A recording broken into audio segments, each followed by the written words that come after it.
मंत्र जाप्य तथा स्तोत्र पाठ वाले प्रथम 2 ध्यान कहे जाते हैं पदस्थ ध्यान, क्योंकि इनमें पद अर्थात शब्द का अथवा दृष्ट पदार्थ के नाम का अवलंबन रहता है।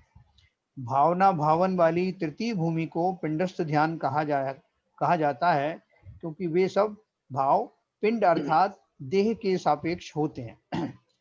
तत्व चिंतन तथा निरीह वृत्ति वाली चतुर्थ व पंचम भूमियां रूपस्थ ध्यान कहलाती हैं, क्योंकि इसमें ना तो शब्द या नाम का आलम्बन होता है और ना देह सापेक्ष किसी भाव का, होता है केवल तत्व के स्वरूप का। निरीह वृत्ति वाली पंचम भूमि में यद्यपि देह सापेक्ष तथा देह निरपेक्ष, लौकिक तथा अलौकिक सभी पदार्थ ज्ञान के विषय बन जाते हैं, परंतु राग द्वेषात्मक द्वंद्वों का अभाव होने के कारण उसका समावेश पिंडस्थ ध्यान में न करके तात्विक रूपस्थ ध्यान में ही करना अधिक उपयुक्त है। इसके पश्चात आता है रूपातीत ध्यान, और वर्णी जी ने लिखा है कि यही कहलाता है शुक्ल ध्यान, लेकिन ज्ञानार्णवा ग्रंथ के हिसाब से रूपातीत ध्यान जो है वो धर्म ध्यान का भाग है, जबकि शुक्ल ध्यान इससे अलग है, ठीक है ना। तो वो लेकिन उन्होंने इसलिए लिखा वर्णी जी ने कि रूपातीत ध्यान के तुरंत बाद जो है वो शुक्ल ध्यान के लेवल पे जीव पहुंच जाता है, तो वो एक इंटरफेस रहता है बीच का संधि स्थान, इसलिए उन्होंने लिखा है। तो शुक्ल ध्यान और धर्म ध्यान साथ साथ नहीं रहते।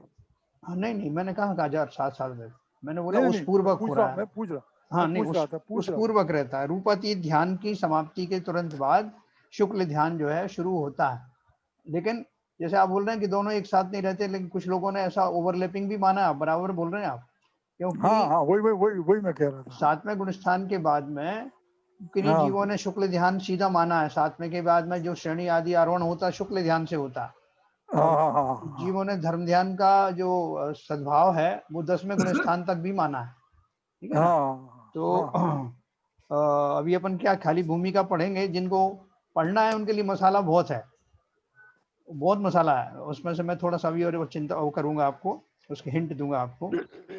तो देखिए, तो शुक्ल ध्यान इसके बाद में आएगा, शुक्ल ध्यान के बारे में अपन पढ़ेंगे। इसके पहले धर्म ध्यान का मैं आपको फल पढ़ के सुनाता हूँ, धर्म ध्यान का फल क्या है, ठीक है। तो ये दिया है हमारे ज्ञानार्णव नाम ग्रंथ में, उसमें से मैं थोड़ा आपको पढ़ के सुनाता हूँ।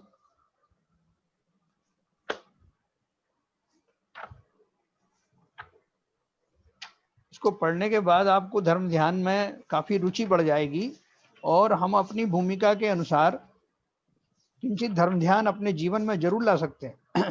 हालांकि जैसा धर्म ध्यान कहा जाता है कि सम्यक दृष्टियों को होता है और योगियों को ही होता है, मुनियों को ही होता है, वो बात अपनी जगह पे सही है, मिथ्या दृष्टियों को नहीं होता है, ये भी अपनी जगह। एक बात बताओ, बोलिए, जीव में धर्म ध्यान रहता है, शुक्लध्यान लगाया जाता है क्या?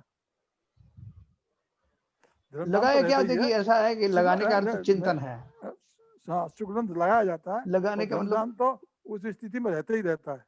हाँ, आपकी बात ठीक है, लेकिन क्या शुरू में उसकी प्रैक्टिस करने के लिए जो एकांत आदि का सहारा लिया जाता है, तो उसको लगाना कह देते हैं। बाकी तो फिर आप आदि हो जाते हैं, तो फिर चलते फिरते धर्म ध्यान होने लगता है।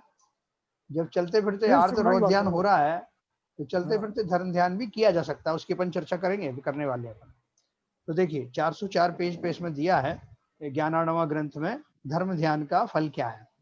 तो इसमें दिया है, जो जीव धर्म ध्यान के प्रभाव से स्वर्ग में उत्पन्न होते हैं, वे वहां अत्यंत महाप्रभाव सहित सुंदरता और क्रीड़ा युक्त तथा माला भूषण वस्त्र और दिव्य लक्षणादि सहित चंद्रमा सदृश शुक्ल वर्ण शरीर को पाकर उन्नत वीर्य और ज्ञान से सुभग, काम ज्वर की वेदना से रहित और अंतराय रहित ऐसे अतुल सुखों को चिरकाल पर्यंत भोगते हैं। जिन्होंने धर्म ध्यान सहित जो जिनका मरण होता है, वो अगले भाव में जो है निश्चित ही देवगति में जाते हैं, और वहां उनको उत्तम जाति के देवों की जो पर्याय प्राप्त होती है। ग्रैवेयक और अनुत्तरादि विमानों में रहने वाले देवों का सुख काम सेवन से रहित होता है, अर्थात उनके काम सेवन सर्वथा नहीं है, तथापि उनका सुख अत्यंत उदार है, और वह जैसे चंद्रमा की किरणों से समुद्र बढ़ता है, वैसे ही निरंतर पुण्य की परंपरा से बढ़ता ही रहता है ना। इंद्र पद को पाने पर कल्पवासियों को जो सुख मिलता है उससे अनंत गुणा सुख कल्पातीतों यानी नवग्रहक, नव अनुत्तर और विजयादिक 5 विमानों में रहने वाले अयमेंद्रों को प्राप्त होता है। जैसे अपन जानते हैं ना 16 तो स्वर्ग होते हैं और स्वर्ग के ऊपर में फिर 9 ग्रहक होते हैं, 9 अनुत्तर विमान होते हैं और 5 विजयादिक विमान होते हैं जिसमें सर्वार्थ सिद्धि भी शामिल है। तो ये ऊपर ऊपर के जो विमान हैं वहां तक जो है जीव सम्यक दृष्टि जीव जाते हैं ऊपर। 9वें ग्रहवेक में तो दोनों तरह के जाते हैं, लेकिन इससे ऊपर के जो है वहां पर सिर्फ सम्यक दृष्टि जीव ही जाते हैं ना। सर्वार्थ सिद्धि के बारे में अपन मिथ्या दृष्टि जाते हैं, 9वें ग्रह में दोनों ही जाते हैं, दोनों 9 में जा सकते हैं, इसलिए उसकी अपन जोर जोर से चर्चा करते हैं। बाकी वहां तो मैं मतलब कह रहा ये तो नीचे वाले हैं ना भाई साहब, 9वें ग्रह से नीचे वाले हैं, उनमें सम्यक दृष्टि के लिए रिजर्वेशन है, और ऊपर जो केवल मिथ्या दृष्टि और दोनों जा सकते हैं। तो ये तो नीचे वाले नीचे वालों स्वर्गों में जितने अलाउड क्यों नहीं किया है? जितने भी स्वर्ग हैं ऊपर के, जितने भी जो पहले स्वर्ग से लेकर के 16वां स्वर्ग और उससे बियॉन्ड जितना है वहां पर तो मिला जुला है, दोनों ही है मिला जुला है। नहीं तो अभी आप कह रहे हैं 9वें ग्रह की जाते हैं उससे और जो जो अनुत्तर और भाई जो अनुत्तर और अनुदिश में जो है वो सिर्फ सम्यक दृष्टि है। 9वें ग्रह के ऊपर जो है वो सिर्फ सम्यक दृष्टि है। हाँ ये 9वें ग्रह से नीचे वाले जा सकते हैं, उनमें मिक्स है, 9वें ग्रह से मिक्स वाले हैं, दोनों तरह के होते हैं, सम्यक दृष्टि के, मिथ्या दृष्टि के। ठीक है, उसमें से मिथ्या दृष्टि वाले तो बहुत रोने लगते हैं जब उनका वो मंदार माला मुरझाती है ना, 6 महीने पहले इंडिकेशन आ जाता है कि तो उनको डर लगता है कि अब ये भोग छूटे। तो जो मिथ्या दृष्टि जीव है उनको बड़ा उससे इतना रंज होता है, इतना उनको दुख होता है कि उस दुख की वजह से मर करके वो खोटी पर्यायों में चले जाते हैं, एक इंद्रिय आदियों में चले जाते हैं। लेकिन जो सम्यक दृष्टि है वो जानते हैं। लेकिन ग्रेवेक में मुनि जाते हैं, ग्रेवेक में मुनि ही जाते हैं, मिथ्या दृष्टि हो चाहे कोई।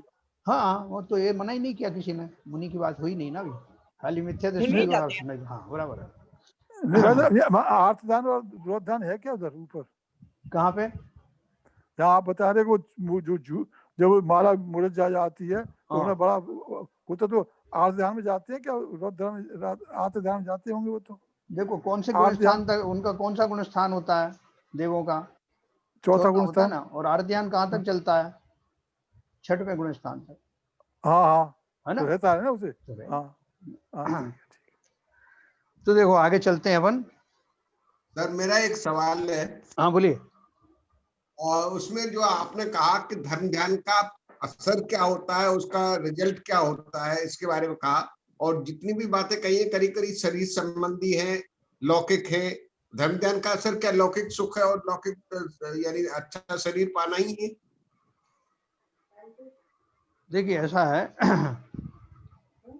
धर्म ध्यान का अभी जैसे अब सम्यक दृष्टि पना लेकर के गए, पहली बात तो जो जिन्हें धर्म ध्यान होता है वो सम्यक दृष्टि ही होते हैं, सबसे बड़ी बात तो ये है।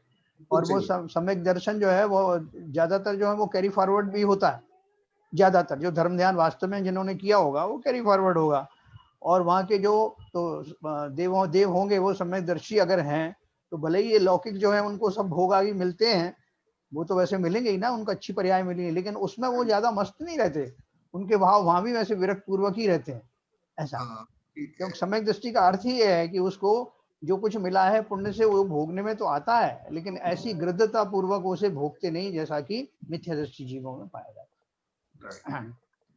तो देखिए उसमें अगला लिखा है धर्म ध्यान का और फल लिखा है। फिर वे स्वर्ग के देव दिव्य भोगों को भोगकर स्वर्ग पटल से च्युत होते हैं और इस भूमंडल में जिसको लोग नमस्कार करते हैं ऐसे उत्तम पुण्य वंश में अवतार लेते हैं और वहां भी परम उत्कृष्ट शरीर और ऐश्वर्य को पाकर नित्य उत्सव रूप परिणत ऐसे देवोपनीत अनेक भोगों से लालित और पुष्ट हुए निवास करते हैं। यह सब धर्म ध्यान का फल है।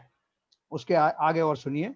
उसके बाद अर्थात उत्तम मनुष्य भव के सुख भोग कर पुनः भेद ज्ञान यानी शरीर आदि से आत्मा की भिन्नता को अवलंबन कर संसार के परिभ्रमण से विरक्त हो रत्नत्रय अर्थात सम्यक दर्शन, सम्यक ज्ञान तथा सम्यक चारित्र को प्राप्त कर दुर्धर तप कर तथा अपनी अपनी शक्ति के अनुसार धर्म ध्यान और शुक्ल ध्यान को धारण करके और समस्त कर्मों का नाश करके अविनाशी मोक्ष पद को प्राप्त होते हैं।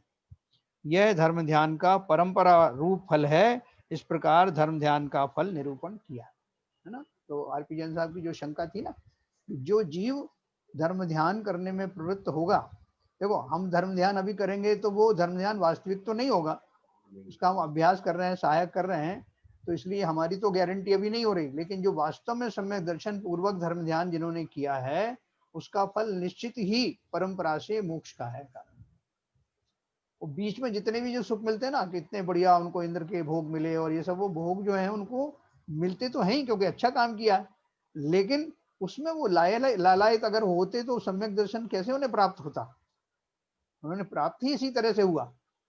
ठीक इसी तरह से हम सब जितने भी अभी मिथ्या दृष्टि वर्तमान में है या सम्यक सन्मुख मिथ्या दृष्टि है, वो अवश्य ही इन भोगों में गृद्धता को छोड़ करके नियम से सम्यक दर्शन की प्राप्ति करेंगे। वेद विज्ञान क्या है?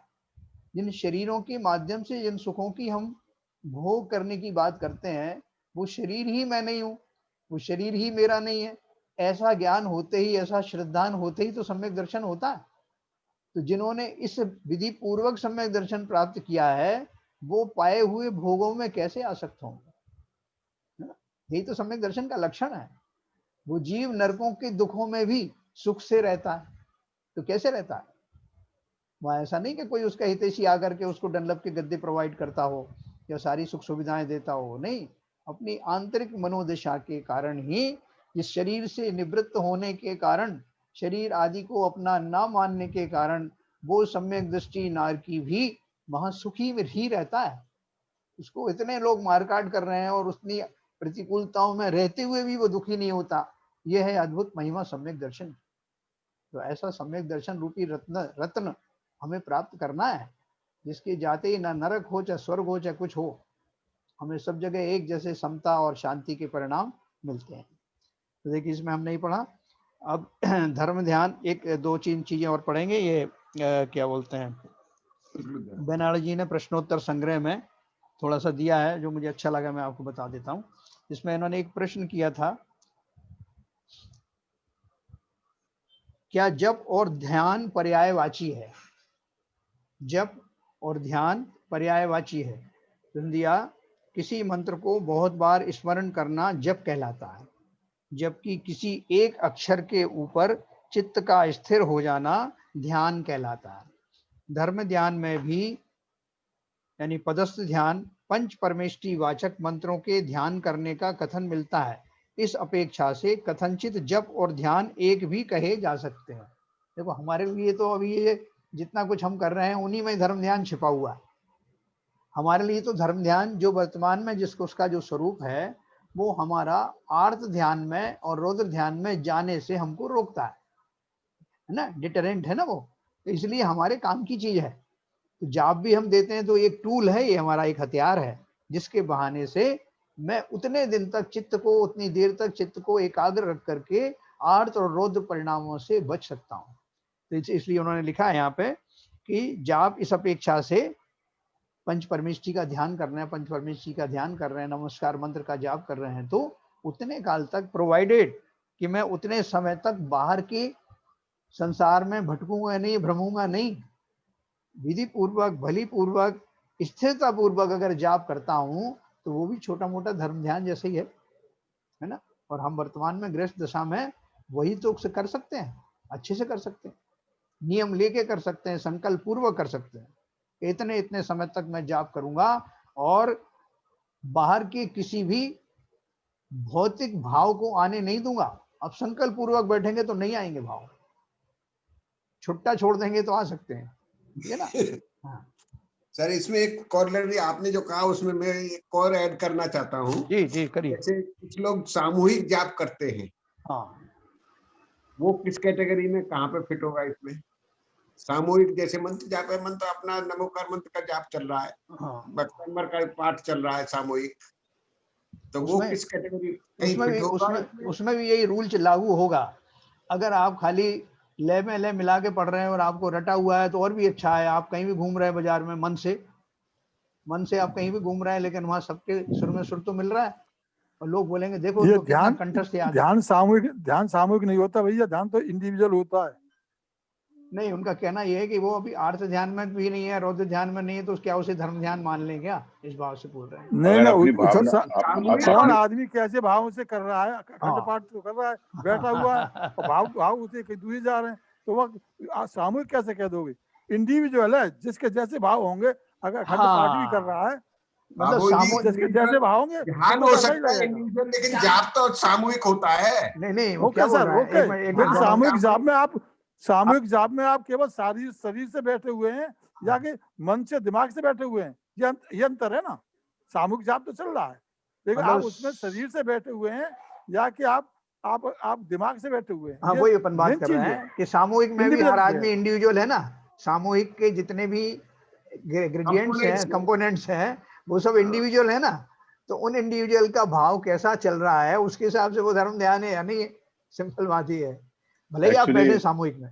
एक्चुअली आरपी जैन साहब ने जो बोला जी, सामूहिक कर रहे हैं, मगर भावना तो इंडिविजुअल की सामने काम में आएगी। बस वही है, स्टीरियोटाइप बोलने से कोई धर्म ध्यान थोड़ी होगा। हाँ, अब देखो, अगर उसके भाव उसमें उस तथ्य में लग रहे हैं, कंसंट्रेट हो रहे हैं और उसी को बोल के अंतर्मन से कर रहा है, तो उसका फल मिलेगा। अब देखिए इसमें जाप कितने प्रकार से दी जाती है। पूछनी थी जी, वैसे एक बात पूछनी थी कि मिथ्या दृष्टि के जो तप रहते हैं, व्रत रहते हैं, उनको तो बाल व्रत और बाल तप बोल देते हैं जी। तो मिथ्या दृष्टि का ध्यान है तो धर्म ध्यान में आएगा क्या? कैसे आएगा? मैंने शुरू में ही क्वालिफाई किया ना। नहीं, पूछ रही हूँ। नहीं, शुरू में ही क्वालिफाई कर दिया कि धर्म ध्यान सम्यक दृष्टि को ही होता है, ये एक बेसिक चीज है। यही मैं पूछ रही, कंफर्म कर रही थी। मगर जो धर्म ध्यान की प्रैक्टिस कर रहा है वो उसका एक सहायक तो होगा, धर्म ध्यान होगा। अपन उसी भाव से कर रहे हैं। नहीं कोई बोले कि क्या फायदा साहब ये धर्म ध्यान से, जब ये कहीं पहुंच ही नहीं रहा है तो हम तो फिर आर्त ध्यान ही करेंगे, उसमें कोई मजा है? नहीं, ऐसा नहीं, उससे तो बचना ही है ना। हाँ, नहीं, आपने बिल्कुल सही पूछा।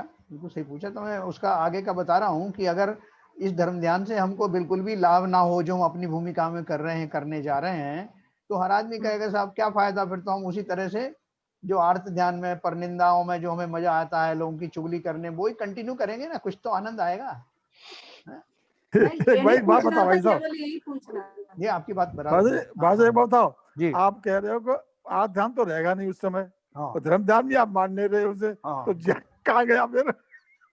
नहीं, कहाँ नहीं मान रहा है, सही बात है। क्या आर्त ध्यान तो रहेगा नहीं उस समय, ठीक है ना। और धर्म ध्यान में आप उसे काउंट नहीं करें क्योंकि आप मिथ्या दृष्टि है, आप जो है धर्म ध्यान तो हुआ नहीं आपका, आर्त ध्यान आपका बच गए। देखो ऐसा है कि वास्तव में तो हमारी भूमिकाओं में से वो आर्त ध्यान, रोध ध्यान जाता नहीं है। जिस समय हम धर्म ध्यान की कोशिश भी कर रहे हैं, तब भी हमारा जो पर्यायगत दोष हैं वो और मिथ्या दृष्टि के बने हुए हैं, इसलिए उसका आर्त ध्यान, रौद्र ध्यान 24 घंटे रहता है, बैकग्राउंड में तो चलता ही है वो। जैसे हमारे ऐप्स चलते रहते हैं ना टीवी के, हम भले ही कुछ बंद कर दें तब भी उसके बैकग्राउंड में चलते रहते हैं, ऐसे ही हमारी बैटरी जाती रहती है इन सब में, आर्त रौद्र ध्यान में। खाली फर्क कितना है कि जिस समय हम प्रयत्न कर रहे हैं धर्म ध्यान रूपी भाव में रहने के, तो वो किंचित कम हो जाते हैं आर्त रौद्र ध्यान, इसलिए फलतः हमें जो नवीन कर्म बनते हैं वो उतने गहरे नहीं बनते, और साथ में उन धर्म ध्यान पूर्वक क्रियाएं करने के, उनकी क्रिया करने से उसके संस्कार बनते हैं जो आगे जाकर जब भी हमें सम्यक दर्शन होगा वो हमारे सहायता करेंगे, वो सहायक होंगे, वो प्रैक्टिस में आएंगे, इसलिए उसका फायदा ही फायदा है, नुकसान कुछ भी नहीं। अब इसको क्या आंशिक पदस्थ ध्यान नहीं बोल सकते हैं क्या? जैसे मिथ्या दृष्टि में है और वो आंशिक रूप से पूरा भाव बना पा रहा है, बीच में भाव उसके भटकते हैं, फिर वापस आके भाव बन जाते हैं। नहीं, बिल्कुल वो शुभ भाव है, आंशिक पदस्थ ध्यान नहीं बोल सकते उसको क्या? बिल्कुल बोल सकते हैं। देखिए बहुत सारी कैटेगरी, जैसे ही मैंने बोला ना, हर चीज के अनंत जो है भेद हैं। अभी जैसे इन्होंने पिंडस पदस्थ आदि जो भेद कहे हैं वो तो गिनती के दिए हैं, उसके बीच ही बहुत सारे हैं इन बिटवीन, है ना। जैसे कहते हैं read in between the lines, तो इनके बीच में जो हमारे शुभ भाव है वो कहाँ जाएंगे? कहीं तो जाएंगे ना, वो भाव किसी खाते में जाएंगे ना, तो इसलिए उनको आप बेकार मत समझिए। ये तो इसलिए कहा जाता है, जैसे मैंने आपको एग्जांपल दिया था ना कि साहब वो जो चतुर्थ गुण स्थानवर्ती सम्यक दृष्टि जीव है उसको चारित्र नहीं कहा, तो चारित्र नहीं कहा तो इसका अर्थ को क्या, वो बेचारित्र हो गया क्या, क्या दुष्चारित्र हो गया वो? जब उसका बाकी सब जो सम्यक हो गया तो चारित्र कैसे नहीं हुआ सम्यक? लेकिन इस अपेक्षा से उसको चारित्र नहीं कहा जाता कि जैसे मैंने कहा कि 4 लोग दौड़े और उसमें प्राइज देना है 3, विधिवत क्वालिफाई उन 3 ने किया, चौथा 1 सेकंड से पीछे रह गया, तो उसको हम कहेंगे नहीं साहब वो क्वालिफाई नहीं हुआ। उस हिसाब से उसको सम्यक दृष्टि के जीव को असंयम सम्यक दृष्टि को संयम नहीं है उतना लेवल का, ये कहा जाता है। बोले 1 सेकंड से चूका हो, ऐसा नहीं वो कुसंयमी होता है। इसी प्रकार से हम जैसे लोग जो साधारण मिथ्या दृष्टि नहीं है, असाधारण मिथ्या दृष्टि है, जिन्हें सम्यक दर्शन होने वाला है, इस भाव में नहीं होगा तो अगले भाव में होगा, जाएगा नहीं। तो ऐसे जो जीव हैं उनकी जो भी इस दिशा में की जाने वाले प्रयत्न हैं वो निष्फल नहीं जाते। उनको आप शुभ में ही मानिए आप उनको। हाँ बोलिए। मैं ये कह रहा था इसको एक कॉरोलरी दे सकते हैं जी। जैसे 24 कैरेट का सोना होता है या 18 कैरेट का होता है, 16 कैरेट का होता है जी, तो वही धर्म ध्यान का मतलब जो बिल्कुल ही धर्म ध्यान का क्वालिफाई हो जाएगा वो 24 कैरेट का है। बाकी जो है जो 12 कैरेट का है, 15 कैरेट का है, 16 कैरेट का है, तो जब तक उसकी प्रैक्टिस हो रही है तो वो इस कैटेगरी में आएगा। बिल्कुल आप ऐसे मान सकते हैं, बिल्कुल सही है। अभी देखो जाप कितने प्रकार से दी जाती है। जाप के लिए मैं तो इन्होंने थोड़ा सा दिया है, क्या नाम है उन्होंने बेनाला जी ने, और इसलिए दिया है कि गृहस्थ लोग जाप से बहुत परिचित हैं। हर समय हमारी जाप हो जाती है, पूजन करी तो जाप हो गई, बीच में अर्घ चढ़ाए तो जाप हो गई, विधान किए तो जाप हो गई। तो वो जो जाप की जो हमारी भूमिका है उसको थोड़ा सा अपन समझें। लिखा है जाप कितने प्रकार से दी जाती है और उनमें सर्वश्रेष्ठ जाप कौन सी कही गई है। तो जाप 3 प्रकार से दी जाती है। नंबर 1, जो मंत्र की जाप मंद मंद उच्चारण सहित दी जाए है। दूसरा, जिस जाप में उच्चारण तो ना हो पर होठ या जीभ चलते हों, ठीक है। तीसरी है जिस जाप में ना होठ चले ना जीभ चले और ना अंगूठा अंगुली आदि गिनने का कार्य करें, यह जाप सर्वश्रेष्ठ मानी जाती है। जाप 2 प्रकार की भी कही गई है, अंतर्जल्प यानी बिना उच्चारण के और बिना होठ आदि हिलाए जो जप होता है वह अंतर्जल्प कहलाता है। दूसरा बहिर्जल्प किसे कहते हैं, उच्चारण पूर्वक अथवा जो जाप बहिरंग में दिखाई पड़े वह बहिर्जल्प कहलाता है। तो इनमें से कौन सी जाप हम लोग देते हैं? बहिर्जल्प हैं, बहिर्जल्प। एक जाप तो अपन ऐसी देते हैं कि जाप देते देते दूध उफन गया तो चिल्लाई में गृहिणी, अरे दूध उफन गया, करते क्या रहते हो यार, खड़े खड़े है, इतना नहीं बनता कि यार संभाल लो उसको, ओम नमः सिद्धेभ्या ओम नमः सिद्धेभ्या, फिर शुरू हो गया है ना। एक जाप ऐसी भी होती। तो जाप देने का अर्थ क्या है कि उस समय संपूर्ण विकल्पों को त्याग करके इन 3 प्रकार की जाप में अपना एकाग्र चित्त करें तो ही वो जाप कहलाएगी। अगर वो ऐसे बीच बीच में टूटने लगे तो वो जाप कहेगी, वो तो ढोंग हुआ। भाई साहब गिनना जरूरी है क्या? गिनने से डिस्टर्बेंस हो जाता है जाप में। हाँ, वो गिनने से जाप में डिस्टर्बेंस हो जाता है, गिनते भूल जाए, कहीं इधर हो जाए, हाथ पर चल जाए या कुछ हो जाए, तो ये सब अगर कुछ ना कोई विकल्प ही ना हो, न गिनने का विकल्प है न किसी का कोई विकल्प है, बस आप तो वो जाप नहीं कहलाएगी क्या? बोलो भाई साहब, लोग बताओ, ये बहुत अच्छा बात। देखिए बाबूजी, आप गिनती को माला को लेके रखो ना, माला भी नहीं, हम कह हाथ तो चलेगा, हाथ चलेगा, ध्यान तो रखेगा कि एक मन का गया दूसरा मन का आ रहा है, ये ध्यान तो आएगा। विकल्प ही खत्म कर दो भाई, हमारा कहने का विकल्प खत्म करके तो हमने केवल अंतर्जल्प हो जाएगा। हाँ, मेरा मतलब विकल्प खत्म कर दो तो वो जाप नहीं कहलाएगी। ये मेरा प्रश्न ये है, क्या वो जाप नहीं कहलाएगी क्या? समय का ट्रैक कैसे रखोगे? देखो वो आपने सुना है बाबू जी, वो एक आदमी को वो उसमें हवाई जहाज में घोषणा की गई कि इसमें हवाई जहाज में इमरजेंसी हो गई है, तो इसलिए आप लोग 10 तक गिनती गने और नीचे कूद जाएं पैराशूट से, ठीक है। तो एक आदमी बोला, वो हकलाता था, तो वो बोला कितने तक गिनना है? उन्होंने बोला आप 1 तक ही गिनना।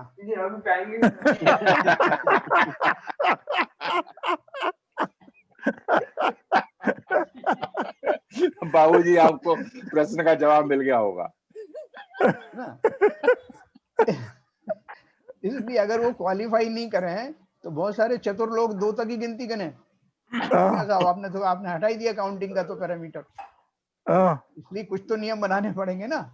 हाँ, नहीं तो दो नहीं तो आपने ये तो बताया नहीं वो जाप कहलाएगी नहीं कहलाएगी, ये बताओ। अब आप समझ लेना अपने हिसाब से। चलो तो देखो अभी एक इसमें और दिया है, गृहस्थ के शुद्धात्म ध्यान। हाँ एक मिनट, धर्म ध्यान का फल क्या है इन्होंने देखो और बताया। छपक श्रेणी पर आरूढ़ नहीं हुए जीवों को, देखो और ऊंची भूमिका है धर्म ध्यान की, तो काफी ऊंचा तक जाता है धर्म ध्यान। हमने जितना समझाया हमारे घर गृहस्थी के लायक, वो तो एलिमेंट्री चीज है। धर्म ध्यान जो 10वें गुण स्थान तक भी जिन्हें बोला जाता है या 7वें गुण स्थान तक, वो कैसा होता है?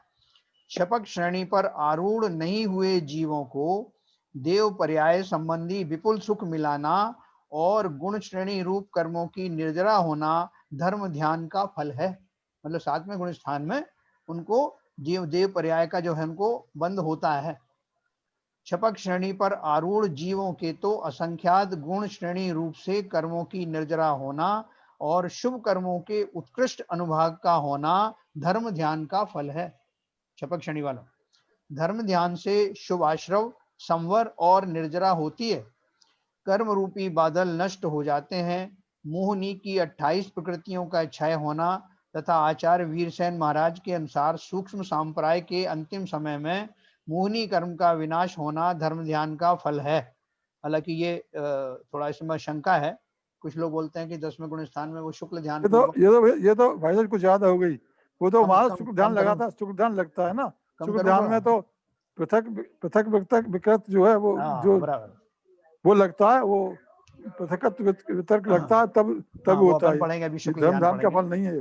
तो देखो गृहस्थ के शुद्धात्म ध्यान अथवा शुद्धोपयोग अथवा निर्विकल्प ध्यान होता है या नहीं? क्वेश्चन है, गृहस्थ के शुद्धात्म ध्यान अथवा शुद्धोपयोग अथवा निर्विकल्प ध्यान होता है या नहीं? उत्तर दिया है, गृहस्थ के शुद्धोपयोग नहीं होता, उसके शुभोपयोग होता है। शुद्धात्म ध्यान, शुद्धोपयोग तथा निर्विकल्प ध्यान ये तीनों पर्यायवाची शब्द हैं। कौन कौन से? शुद्धात्म ध्यान, शुद्धोपयोग तथा निर्विकल्प ध्यान ये तीनों पर्यायवाची शब्द हैं। अतः गृहस्थ के लिए इनमें से किसी का भी होना संभव नहीं है। ये तीनों ही द्रव्यान योग के अनुसार सप्तम गुण स्थान से और करणान योग के अनुसार 11वें और 12वें गुण स्थान में होते हैं।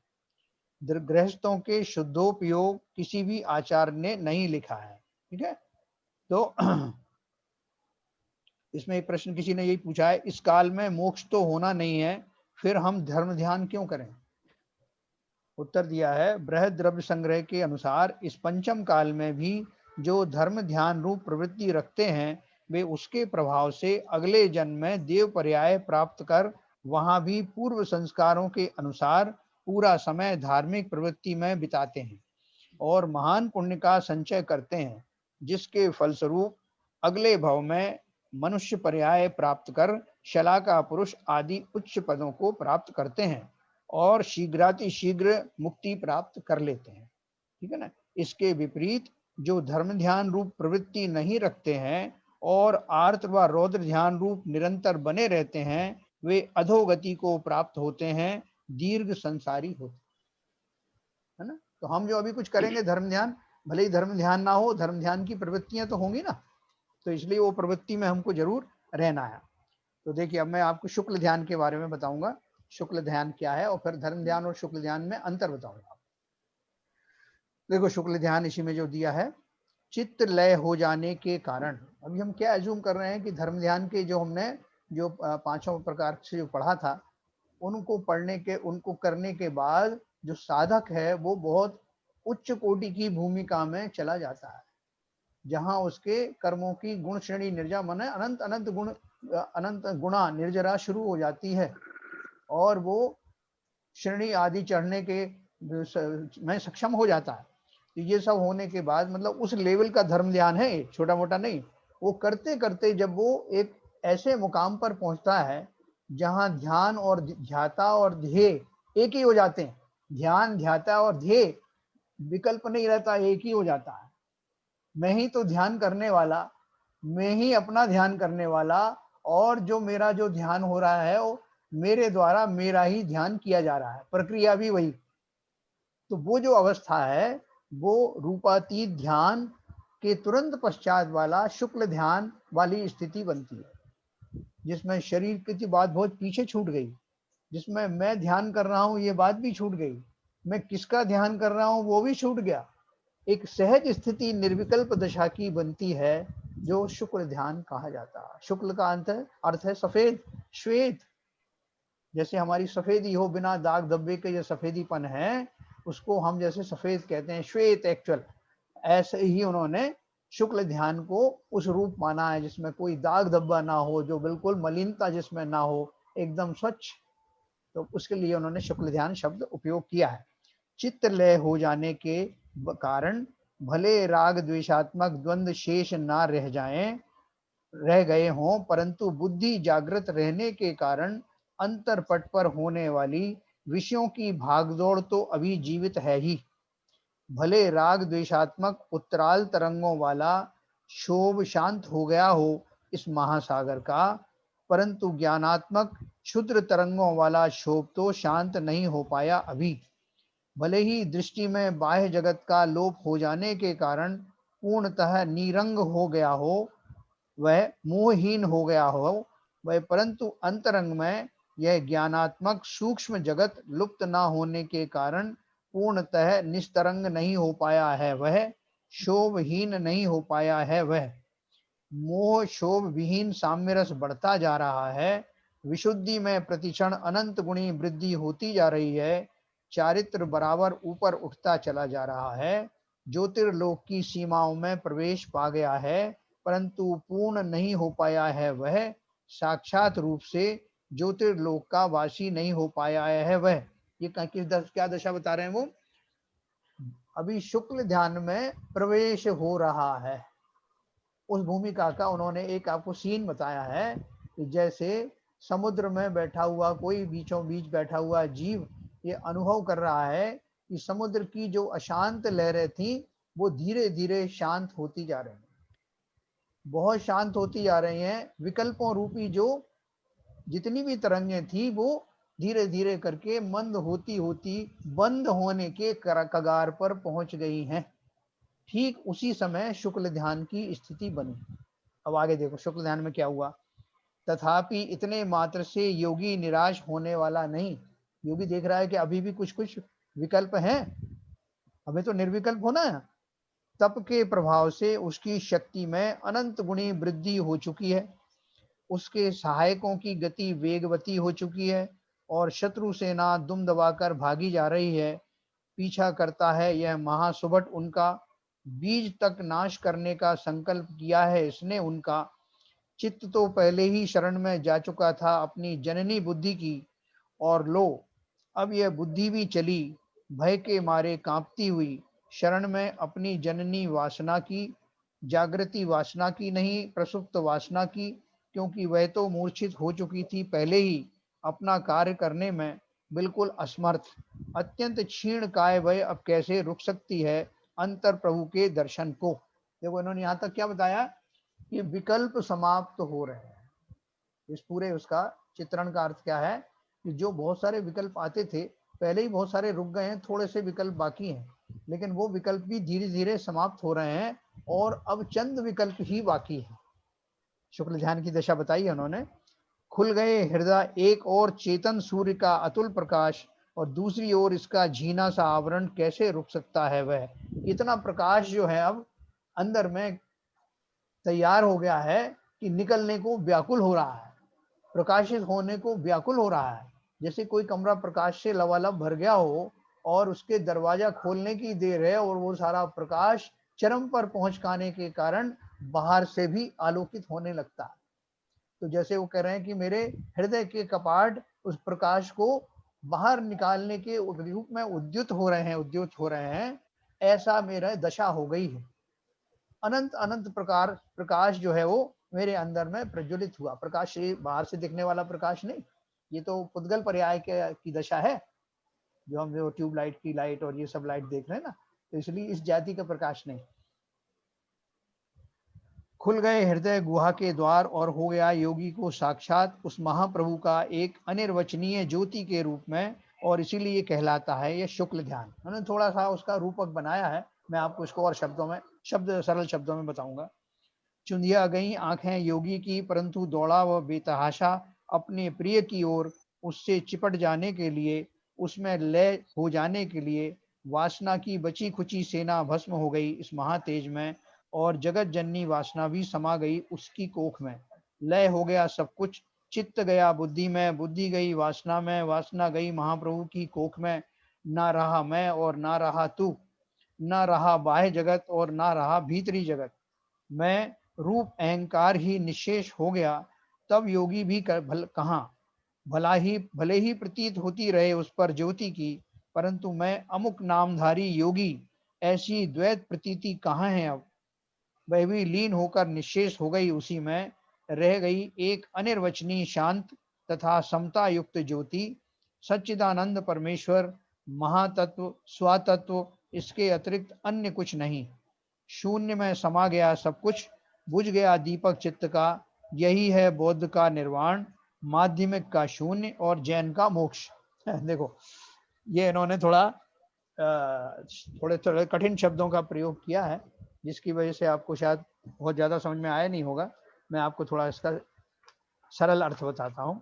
शुक्ल ध्यान जो है कैसा होता है, और धर्म ध्यान का स्वरूप तो हमने काफ़ी कुछ समझ लिया। अब इसका थोड़ा सा परिचय करेंगे। परिचय हमको इसलिए करना जरूरी है कि शुक्ल ध्यान हम एक दिन करने वाले हैं। कब करने वाले हैं बाबूजी?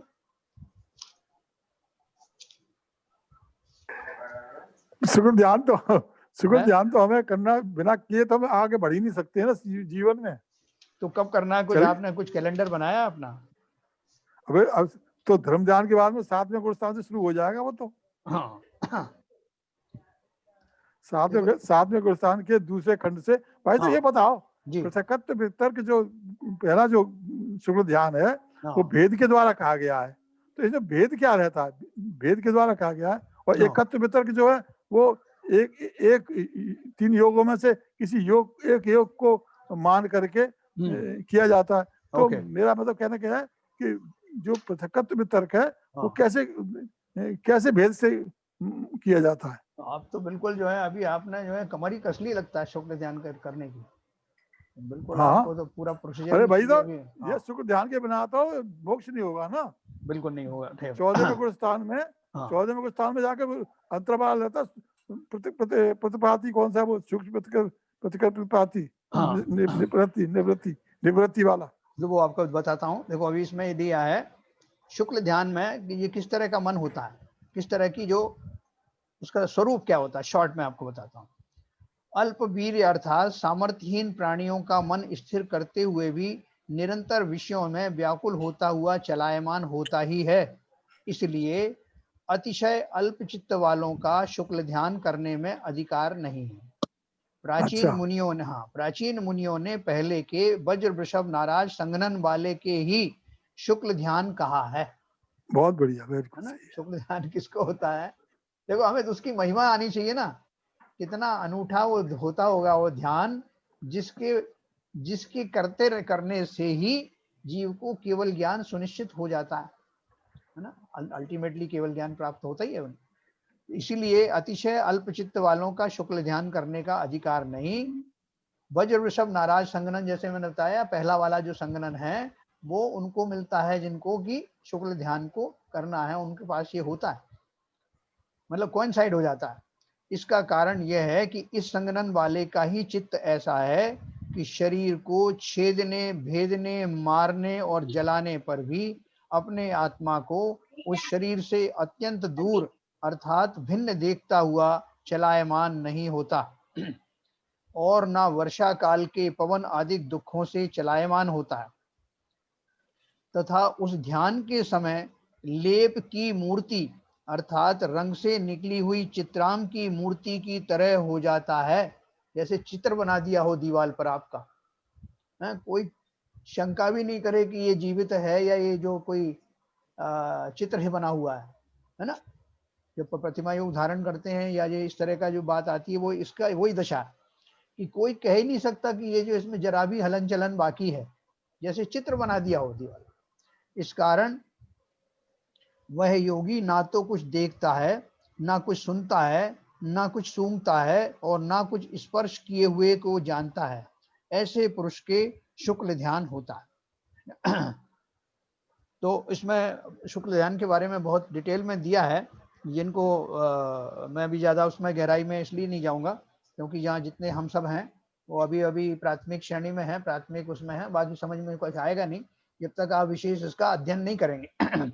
मैं खाली अभी शुक्ल ध्यान के आपको 4 भेद जो बाबूजी कह रहे थे वो 4 भेद बताता हूँ, वो कौन से गुण स्थान में होते हैं, इतना बता करके मैं इसकी चर्चा समाप्त करूंगा, क्योंकि ये बहुत है तो बहुत उम्दा टॉपिक, आपको बहुत रोमांचकारी है, लेकिन जो इतनी आसानी से समझ में आएगा नहीं, इसके लिए विस्तार की जरूरत पड़ेगी। और विस्तार हमारे लिए फॉर्चुनेटली अवेलेबल है, जिस किसी को भी चाहिए मैं नोट्स बनाऊंगा बाद में, जो ज्ञानार्णव ग्रंथ बृहद द्रव्य संग्रह के आधार पर और एक आध दो ग्रंथ और है उनको मिला करके मैं कुछ नोट्स बनाऊंगा, थोड़ी मेहनत करनी पड़ेगी मुझे, और जिन लोगों को उसमें इंटरेस्ट होगा वो बाद में उनको अवेलेबल कराऊंगा। तो अभी चूंकि सबकी दशा उस लेवल की नहीं है इसलिए अपन उस पर विशेष चर्चा नहीं करेंगे। मैं 4 तरह का शुक्ल ध्यान आपको बताता हूँ और कौन से गुण स्थान में होता है। पहला, पृथक वितर्क विचार है, इसमें योग पलटते रहते हैं, जैसे बाबूजी पूछ रहे थे ना, उनमें योग पलट पलट के तीनों योगों में से कोई ना कोई योग ऐसे होते रहते हैं। ये छपक श्रेणी के 8वें 9वें और 10वें गुण स्थान में होता है। खाली इसको समझ सुन लेना आप, हो सकता है जिन्होंने गुण स्थान परिचय नहीं प्राप्त किया उनको समझ में ना आए, लेकिन जस्ट अपने दिमाग में रखना। पृथक तो वितर्क विचार यानी योगों का पलटना, ये छपक श्रेणी वाली जो श्रेणी है उसके 8वें 9वें और 10वें गुण स्थान में पाया जाता है। और उपशम श्रेणी का एक गुण स्थान और एक्स्ट्रा होता है, 8, 9, 10 और 11। नंबर 2, एकत्व वितर्क अविचार, दूसरे नंबर का शुक्ल ध्यान का नाम है एकत्व वितर्क अविचार। ये किसी एक योग से होता है और 12वें गुण स्थान में होता है। जब अरहंत बनने वाला है जीव, उसके जस्ट पहले 12वें गुण स्थान पूर्वक नक्की कर लेता है अब मैं अरहंत बनने जा रहा हूँ। वो नहीं ऐसे सोचते नहीं है, वो मतलब बन जाते हैं, इसके पहले होता है, वहां तो सोच विचार ऐसी कुछ आते नहीं। फिर तीसरे नंबर का है सूक्ष्म क्रिया अप्रतिपात, ये केवली को होता है, काय योग वालों को होता है, एक योग बचता है उनका, केवली को मतलब 13वें गुण स्थान वाले को सूक्ष्म क्रिया अप्रतिपात। और चौथा लास्ट वाला है विपरीत क्रिया निवृत्ति, वो अयोग केवली को होता है। अयोग केवली किसे कहते हैं? जिनके योग समाप्त हो गए, बियॉन्ड 14वें गुण स्थान चले जाते हैं, दूर हो गई है उनकी क्रियाएं सारी, और उसको बोलते हैं, थोड़ा सा समय रहता है ना 14वें गुण स्थान में, उतने समय में ये ध्यान पूर्वक उनकी निवृत्ति हो जाती है, शरीर यहीं छूट जाता है, कपूर की तरह उड़ जाता है और वो सिद्ध लोक में सीधे स्ट्रेट मोशन में जाकर के विराजमान हो जाती हैं वो अनूठी आत्माएं।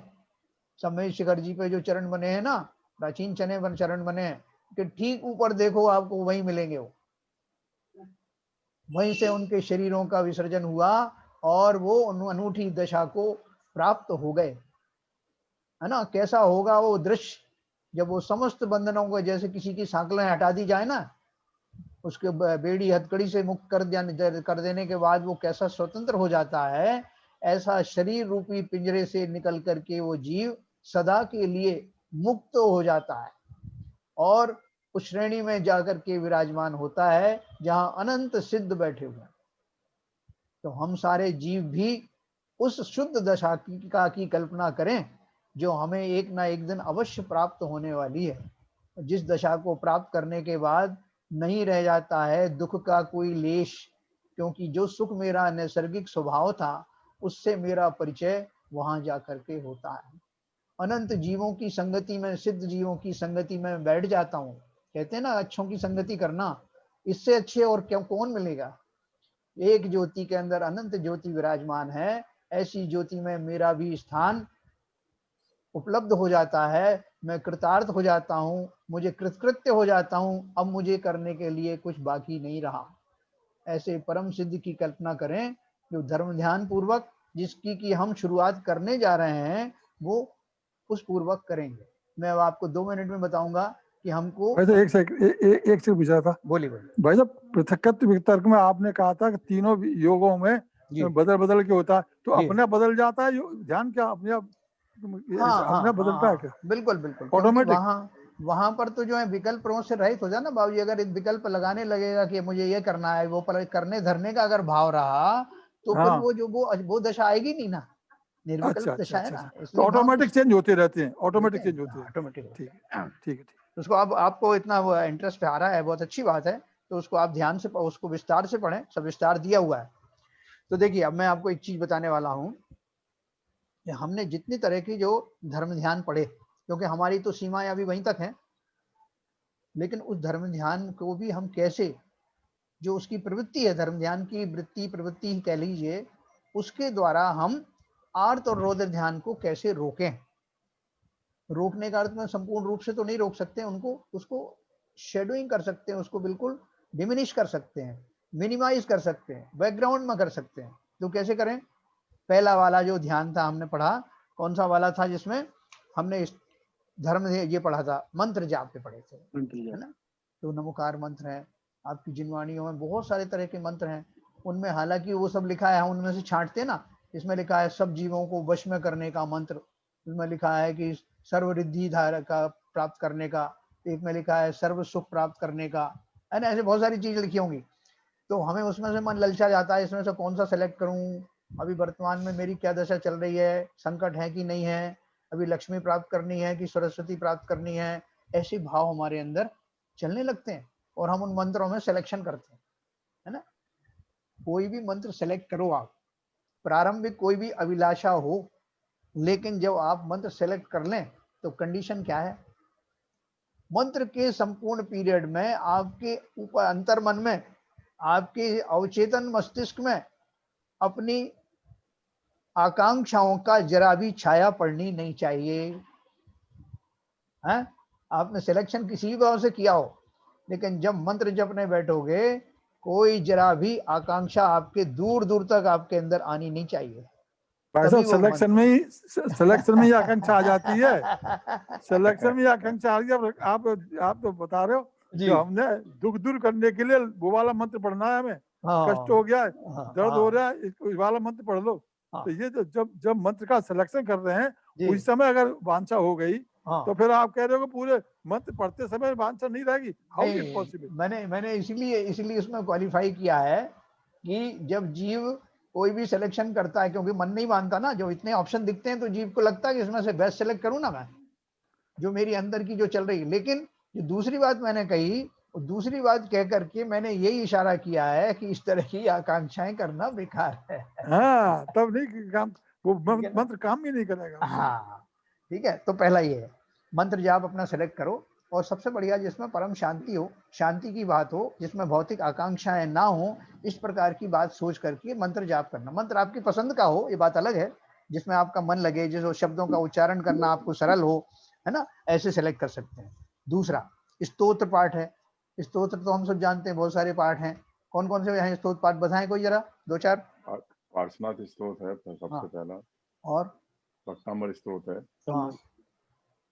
और बताएं, बहुत सारी महिलाएं करती रहती हैं, रोज पढ़ती हैं, बताओ भाई कौन कौन से स्तोत्र हैं। महावीराष्टक स्तोत्र, महावीराष्टक है, एक ही भाव स्तोत्र, हाँ एक ही बात, यस बिल्कुल सही, सही बात है, अच्छा है वो। कल्याण मंदिर स्तोत्र, कल्याण मंदिर है बिल्कुल। शंभु स्तोत्र जो समुद्र स्वामी द्वारा लगाया गया, स्वयंभू स्तोत्र, स्वयंभू है वो, स्वयंभू वही तो। देखो इसमें सबसे बड़ी बात क्या है कि ये जो स्तोत्र हैं, इनमें से आप खाली यंत्रवत नहीं पढ़ना है हमको। इस में तो मैंने अब नियम ले लिया है कि 2-3 स्तोत्र पढ़ूंगा और इस सीक्वेंस में पढ़ूंगा, भले ही समझ में आए नहीं, उनके शब्द उच्चारण करते नहीं बने, नहीं, उनमें से जो हमारे लिए थोड़ा सा सरल हो, पढ़ने में रुचिकर लगे, जिसमें मेरी श्रद्धा इकट्ठी हो जाए, एकाग्र हो जाए मन, जिसमें ऐसा प्रारंभ में आप ऐसे स्तोत्र अपने लिए सेलेक्ट करो, है ना। संस्कृत में पढ़ेंगे तो ज्यादा अच्छा है, क्योंकि वो उनको पढ़ते पढ़ते धीरे धीरे आपका अभ्यास भी हो जाएगा, और आपको उसकी ध्वनि जो है वैसी जागृत होने लगेगी जैसे भाव उसमें लिखे हैं। कहीं से फिर उनका अर्थ भी जान लीजिए, अर्थ जानेंगे तो बहुत आपको मन लगेगा, लेकिन जहाँ तक हो जो प्राचीन स्तोत्र हैं, इस तरह के स्तोत्र हैं, संस्कृत भाषा में, प्राकृत में है, उनमें थोड़ा सा ज्यादा आपको वजन लगेगा, ना। अपने एक अंदर से भी एक मन में ऐसा हमारी एक धारणा है कि जो संस्कृत आदि के हैं वो ही स्तोत्र हैं, जैसा मैंने उस दिन कहा था। तो इस धारणा को आप भले ही बनाए रखिए, लेकिन अपने लिए थोड़े सरल, इनके भाषा जिसको आपको पढ़ने में आसानी रहे, शब्दों को पढ़ने में कहीं अशुद्धि ना हो, ये विशेष ध्यान रखने की बात है।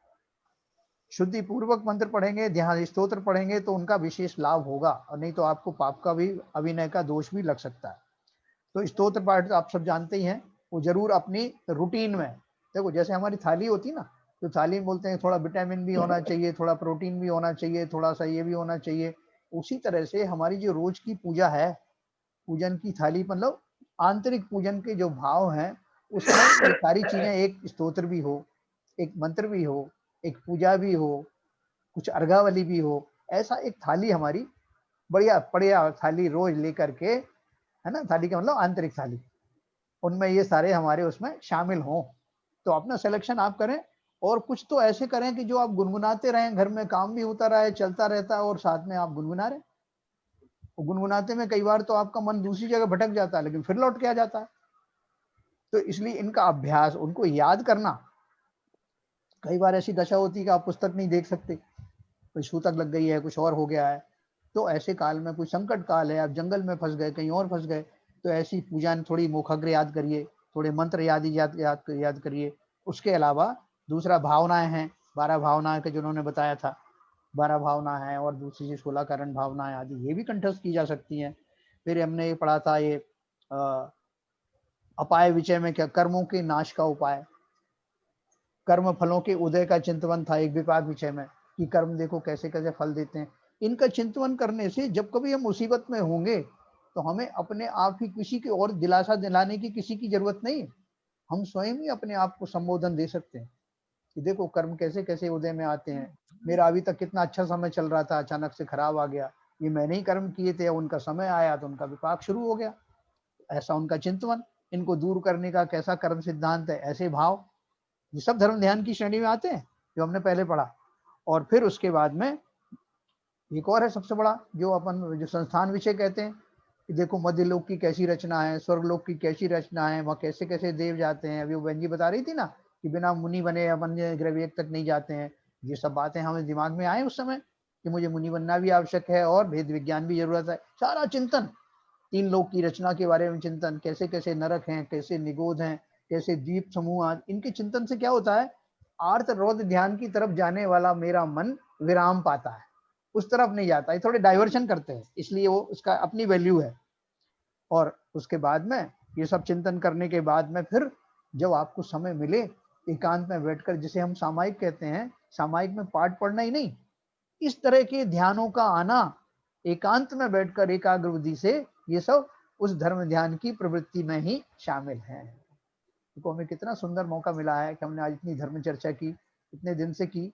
भले ही हमने बहुत लो लेवल पर थोड़ा सा शॉर्ट में ही पढ़ा, लेकिन हमें उससे परिचय हुआ कि ध्यान क्या चीज है, इसकी क्या उपयोगिता है, न केवल ज्ञान आदि प्राप्त करने में, बल्कि वर्तमान जीवन को जीने में भी। जो मेरा उम्मीद है आप सबको तो अच्छा लगा होगा। कल से हम एक दूसरा 2 चैप्टर जिसके बचे हैं इस पुस्तक के, वो पढ़ेंगे। आपका कोई प्रश्न हो तो कल पूछिए, क्योंकि समय हो चुका है। जिनवाणी स्तुति करेंगे।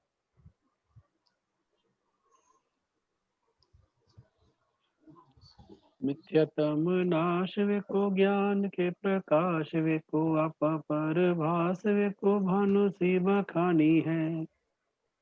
द्रव्य जान वे को बंध विधि भान वे को सो पर पिछान वे को परम प्रमानी है। अनुभव बताए वे को जीव के जताए वे को काहू न सताए वे को भवे और आनी है। जहाँ तहाँ तार वे को पार के उतार वे को सुख विस्तार वे को यही जिन वाणी है। ये जिनवाणी भारती तो है जपो दिन रैन, जो तेरी शरणा गए सो पावे सुख चैन। जा वाणी के ज्ञान से सूझे लोकालोक, तो वाणी मस्तक नमो सदा देते हैं धूप, सदा देते हैं धूप। जिनवाणी माता की जय। जय जय। नमो कार